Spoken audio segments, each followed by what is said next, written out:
pansin sa iyong mga kapaligiran.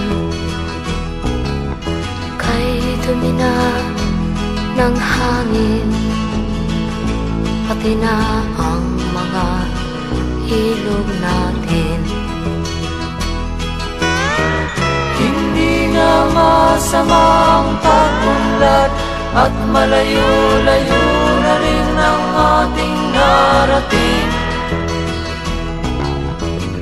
Ngunit masdan mo ang tubig sa dagat, dati kulay asul, ngayon'y naging itim.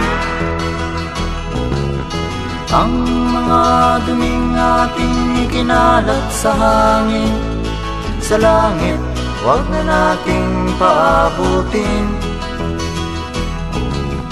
Upang kung tayo'y pumanaw man sa sariwang hangin, sa langit natin matitikman. Mayroon lang akong hinihiling, sa aking pagpanaw sana ay tag-ulan. Gitara ko ay aking dadalhin, upang sa ulap na lang tayo magkantahan.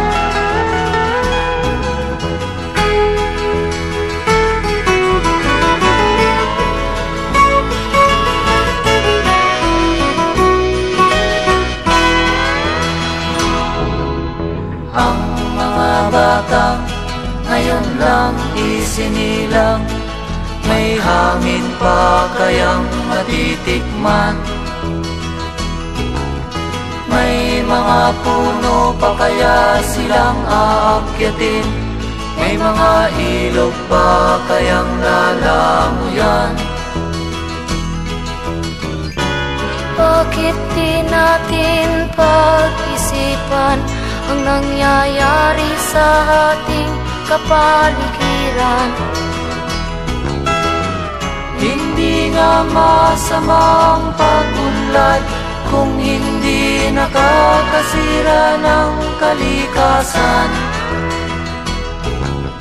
Darating ang panahon, mga ibong dala ay wala nang madadapuan.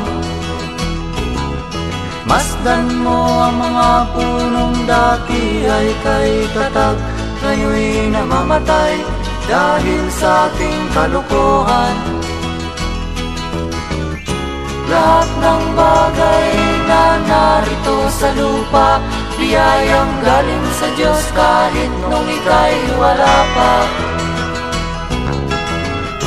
Ingatan natin at huwag nang sirain pa, pagkat pag kanyang dinawi tayo'y mawawala na. Mayroon lang akong hinihiling, sa aking pagpanaw sana ay tag-ulan. Gitara ko ay aking dadalhin, upang sa ulap na lang tayo magkantahan.